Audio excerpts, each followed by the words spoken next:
I'm Rod Rourke, and I'd like to welcome you to this edition of the PRS Journal Club podcast with your hosts, Drs. Jordan Frey, Chad Purnell, and Dr. Shuja Shafqat. Please enjoy. Hi, everyone, and welcome to the February 2017 edition of the PRS Journal Club podcast. I'm Jordan Frey, PRS Resident Ambassador from NYU, and I'm here joined by my co-ambassadors, Chad Purnell from Northwestern and Shuja Shafqat from Lehigh Valley. Today we have the honor of being joined by Dr. Greg Dumanian, Professor and Chief of Plastic Surgery at Northwestern University. Thank you very much, Dr. Dumanian, for joining us for this PRS Journal Club podcast. My pleasure. So the article we'll be discussing now is Emergency Department Wait Times and Treatment of Traumatic Digit Amputation. Do Race and Insurance Matter? And this is from Michigan with Dr. Kevin Chung as the senior author. As a quick reminder to everyone listening, all of the articles that we'll discuss here can be read for free at prsjournal.com, including an archive of all past Journal Club articles.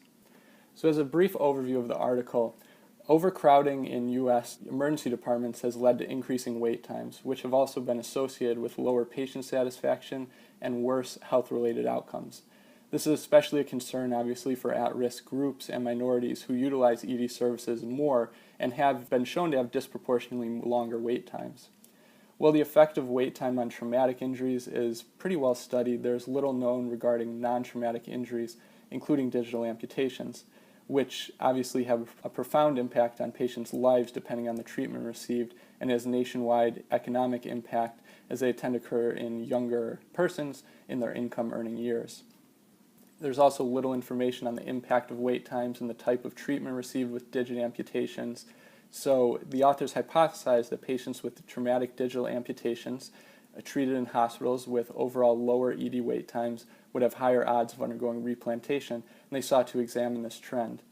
To do this, they used the National Trauma Database, which was utilized from the years 2007 to 2012. They used ED wait times. They defined these times as the time from acceptance to the ED to that of operation or discharge, and they used ICD-9 codes to identify patients with traumatic digital amputations who either underwent replantation or revision amputation, and these were patients aged 64 or younger. The final sample, after excluding patients with missing values, was over 12,000 traumatic digit amputations treated at nearly 600 centers, with 409 patients experiencing what they define as complicated thumb amputation injuries. They broke down ethnicity to white, non-white, and non-specified groups, and they also used race, age, sex, injury severity score, the presence of other amputations, single or multiple digit amputations, and the presence and number of chronic conditions, including being a smoker, and insurance status to include in the analysis. At the hospital level, they controlled for-profit status, teaching status, number of beds, trauma level, and the geographic region. And they broke down wait times into quartiles, with the first quartile being less than 93 minutes, the second being 93 to 147 minutes, the third being 148 to 231 minutes, and the fourth and last quartile being greater than 231 minutes. In terms of results, when they analyzed their data, they found that older patients greater than 44 years of age tended to have longer wait times in the ED compared to younger patients, while non-white patients also tended to have longer ED wait times compared to white patients. Patients with higher injury severity score, ISS, and multiple digit and thumb amputations tended to have shorter wait times, as we would expect, and they also observed that those with private insurance had the shortest wait time. When they looked at hospital factors, they found that being a non-academic center was associated with longer wait times, and level 1 trauma centers were associated with longer wait times compared to full-capacity hospitals that did not have a trauma designation. In terms of replantation, they found that longer ED wait times were associated with lower rates of replantation for all traumatic amputations, as well as the complicated thumb amputation injuries. And this was also observed as each quartile of wait time progressed, meaning that for each quartile of wait time longer, the chances of replantation significantly decreased. In their discussion, the authors note that for both patient groups, longer ED wait times were associated with lower odds of undergoing a replantation. Along with this, being a minority and having no insurance were associated with longer ED wait times, as were academic hospitals being associated with shorter ED wait times. looking at patients with only complicated thumb amputations compared to those with all other types of digit amputation injuries, there were no association between patients' minority or insurance status and replantation.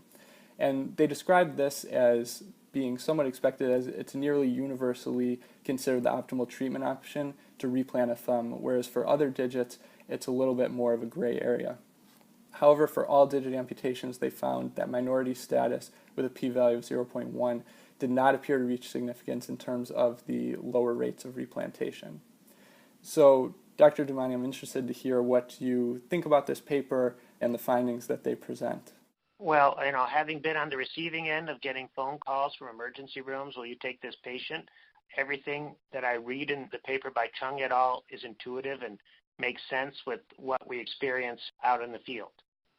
A couple points are that the emergency room time, or the time between amputation and eventual being in the operating room, does not matter for replant success. So in other words, just because there's a delay does not mean, because of the delay they couldn't have surgery. They're an outlying hospital. The emergency room doctor is shopping the patient around to various centers to say, who will possibly take over the care of this patient? That's basically what's going on. And, these hospitals without microsurgical teams, the emergency room doctors are under the gun to find someone to accept the patient. And if they can't find someone, it may just lead straight to an amputation. The longer the delay, the less likely they're finding a center that will want to do the case. Thumbs do help with function, but the other digits, it's shown by multiple authors that single-digit replantation does not improve function. So this is almost a quality of life, forgive the term cosmetic surgery for putting one finger back on. I personally believe that fingers should be put back on. Again, we were talking about neuromas in the other article as a way to help prevent digital neuromas, giving the nerve somewhere to go and something to do by finding the receptors at the end of the finger that actually could be preventive of having pain. So while you're not going to be making a full fist, preventing of pain in the hand is actually a good outcome. I am aggressive in even putting on especially a distal to the FDS insertion. Even if I'm not going to get DIP motion, I want that essentially a PIP superficialis finger I will do even an index finger distal to the FDS. And again, that's pretty superficial, but I'm doing it for pain prevention, not for function. Thumbs, of course, were very aggressive.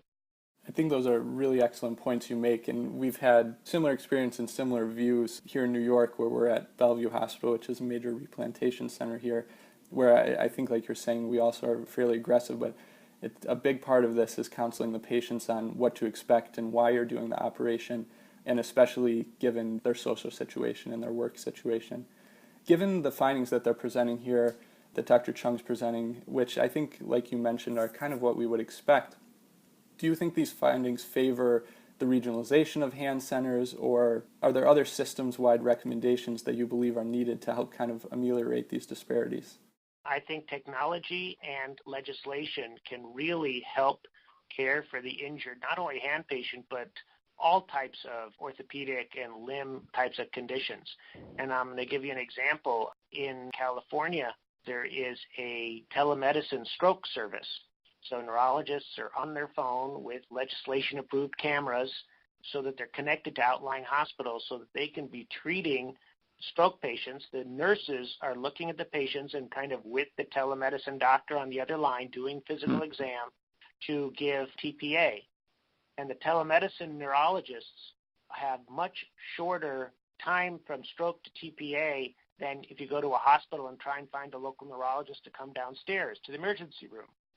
So the problem with sending photographs on, the emergency room cell phone is that's not HIPAA compliant if there's anything that could be identifiable to the patient. Now, if you don't have the patient's name, that's one thing, but, if you have a high celebrity patient who had a finger amputation and someone sent out a picture from Bellevue of what that guy's finger was like, that would be identifiable. Improved care. We had a case recently, and I won't go into the details, but I was on the phone with my chief resident who was in the operating room. There was an avulsion injury, amputation with long nerves that were avulsed essentially at the level of the plexus.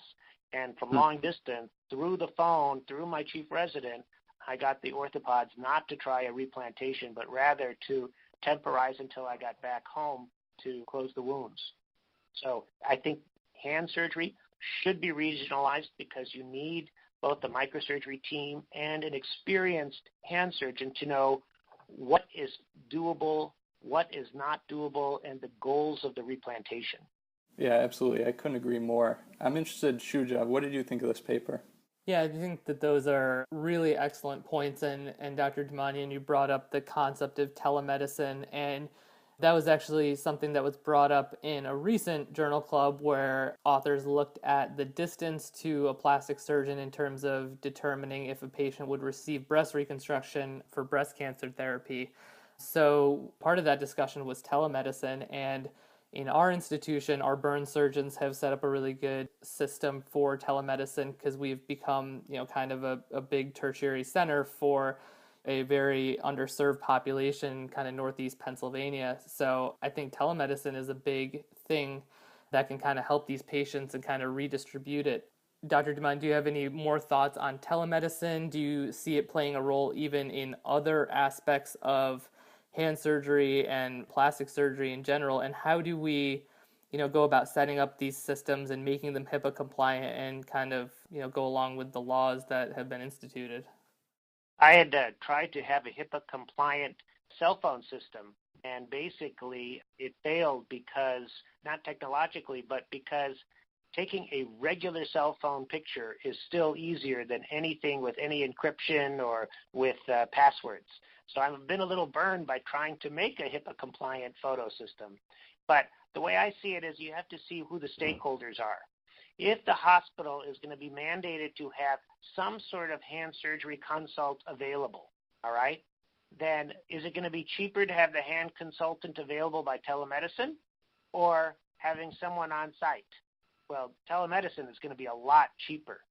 So I would imagine that if hospitals, or essentially like a level 1 hospital, has to have a microsurgical evaluation by 30 minutes for anyone that walks in the door, well, then you'll have this microsurgery telemedicine on consult at all hospitals. So then the hospital would pay for it based on what they're legislated that they have to provide.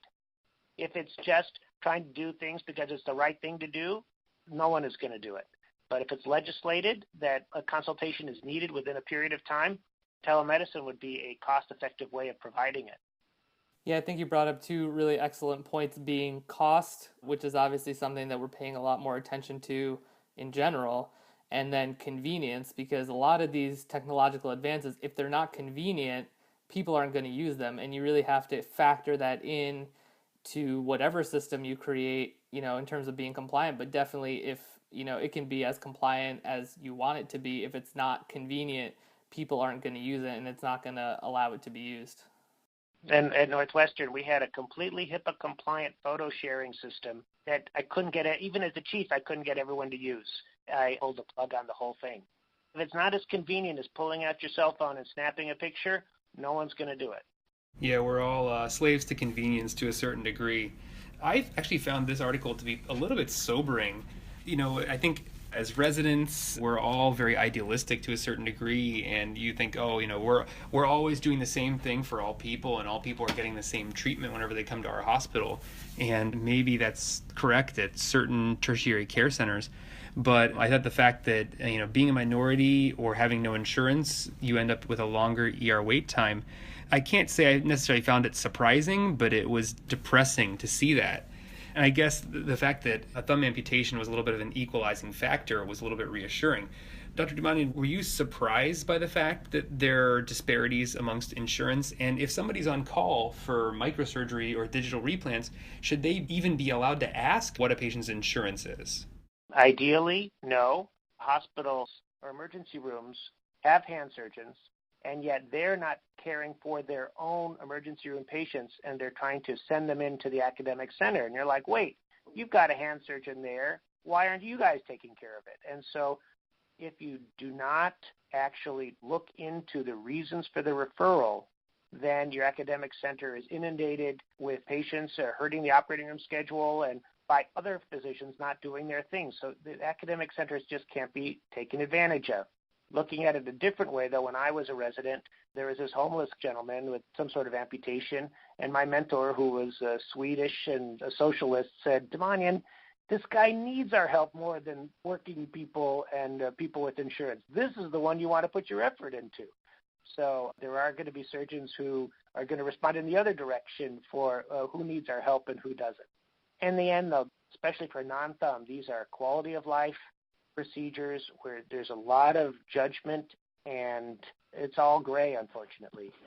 As a last point, Dr. Dumanian, I think going back to the paper itself, and this is kind of a point with all of these larger databases, this was from the National Trauma Database, which has a little bit more detail than some of the NISQIP databases or other short-term databases that look at 30-day outcomes. But they weren't able to include the nature of the injury, most namely if it was a crush versus a sharp injury, which obviously will affect the ability to replant and the willingness of a surgeon to attempt replantation. What are your thoughts about not including that, or in more general terms, in keeping track of these problems and other problems with longer-term national-level databases? I'm a bit nihilistic about big data in general in terms of medicine, where we have such an individual in front of us. So I think that big data gives us a little information, but it'll never be granular enough. I mean, basically, one of the reasons for the Affordable Care Act was to put all this data collection burden on the hospitals and the physicians so that someone later could extract this data and make meaningful conclusions. I'm a nihilist. I just don't think it'll ever be there, because we as surgeons deal with the one, not the abstraction from the many. But that's just my personal opinion on big data in terms of medicine and for surgical care. Maybe for medicine care and like which antihypertensive medicine is going to work the best and have the best health outcomes, that might work. But for surgery, and should I replant this finger or not? Boy, that's an individual surgeon thing, and big data I just don't think is going to be helpful. Great. I think that's an excellent point, and that's especially important to remember, and this paper highlights it. You have to look at the patient in front of you and decide what's best. I think with that, we'll end our excellent discussion of this article. Remember, everyone, to tune into the other two articles that will be discussed on this month's podcast, as well as the PRS Journal Club podcast that will be broadcast every month. And also don't forget to participate in our monthly Twitter hashtag PRS Journal Club, where you'll be able to interact with this month's selected articles' authors directly, asking questions and getting responses back. Thank you again, Dr. Dumanian, for joining us. My pleasure.